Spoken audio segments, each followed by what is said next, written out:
Good things happen, and instead of enjoying them, you're already bracing for what goes wrong. The raise comes through, the relationship gets easier. Someone finally says the thing you've waited years to hear. And somewhere underneath the relief, a quieter voice starts doing math, waiting for the catch, counting down to the moment it falls apart. That's not gratitude, that's not humility either. It's a defense system, and it's older than you think. Here's the strange part. The better things get, the louder that voice gets. You'd expect the opposite. You'd expect peace to feel like peace.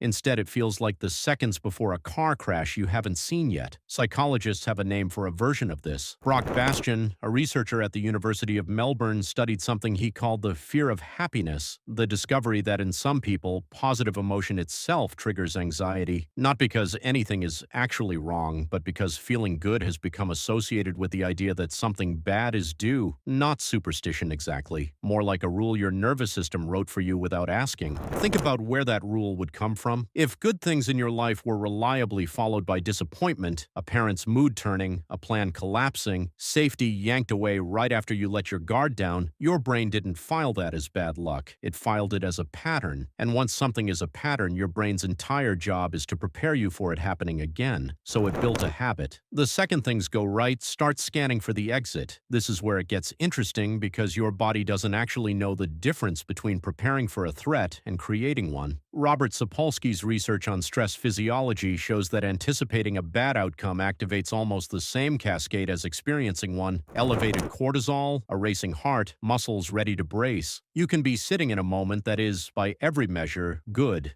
and your body is already living in the aftermath of a disaster that hasn't happened. You are, in a very real sense, paying the emotional cost of the bad thing twice, once in the imagined version, and then again if it actually shows up. Notice that. It's happening to you right now in smaller ways than you'd admit. The good text message you reread for the trap in it, the compliment you deflect before it lands, the quiet you can't sit in without asking what's wrong. Here's the twist, and it's the part almost nobody tells you. Bracing for disaster doesn't protect you from disaster. It just steals the good part in advance. If the bad thing happens anyway, you suffer twice. If it never happens, and statistically most of the time it doesn't, you still suffered for nothing on credit. That's the whole transaction. Dread doesn't buy you safety. It buys you a smaller life with the same amount of pain in it. There's an even stranger layer underneath this. Positive psychologist Barbara Fredrickson's research on broaden and build theory found that genuine positive emotion, the kind you actually let yourself feel, expands your thinking, your creativity, your ability to handle what comes next. Bracing does the opposite. It narrows you. It puts you in threat scanning mode during the exact moments your brain was supposed to be building resources for the future. You're not just missing the good feeling, you're missing what the good feeling was for. So the habit isn't neutral. It isn't just an unpleasant quirk sitting quietly in the background. It's actively costing you the upside every single time. Why does it feel so hard to stop, though? Because on some level it worked. Once, maybe more than once. The bracing kept you from being blindsided as a kid, or after a specific loss, or through a stretch of your life where things really did fall apart right after they looked fine. Your nervous system isn't broken, it's loyal. It's still running a program that made sense in a different chapter, applied to a life that has, quietly, already changed shape around it. That's the part worth sitting with. The threat you're bracing for might not even be the threat anymore. You might be defending a version of your life that doesn't exist right now. Here's where the modern version shows up, and you'll recognize it immediately. You get a good week and you don't post about it, because posting about it feels like inviting the universe to correct you. A relationship goes well and you start rehearsing the breakup speech in your head just in case. Work praises you and your first thought isn't pride, it's when they'll figure out you got lucky. None of that is modesty. It's the same old bracing wearing a socially acceptable outfit, and the algorithm doesn't help. Every feed is stacked with stories of things going wrong right after they looked fine, the relapse, the layoff, the reversal, because that's the story shape that gets clicked on. You are absorbing evidence all day for a worldview you already had a reason to believe. So what do you actually do with this? Not much, honestly, in the moment it's happening. Naming it is most of the work. The next time something good happens and your stomach tightens instead of settling, you don't have to fix that instantly. You just get to notice. That's the old rule firing, not a real signal. The good thing is still good. Your nervous system is just running old math on new information. That gap between the good thing happening and your body finally believing it is where most people's actual lives are quietly disappearing, not to disaster, to bracing for one that mostly never comes. Good things will keep happening. The question was never whether you'd survive them. It's whether you'll let yourself have them while they're actually here. If you enjoyed this, consider subscribing for more videos.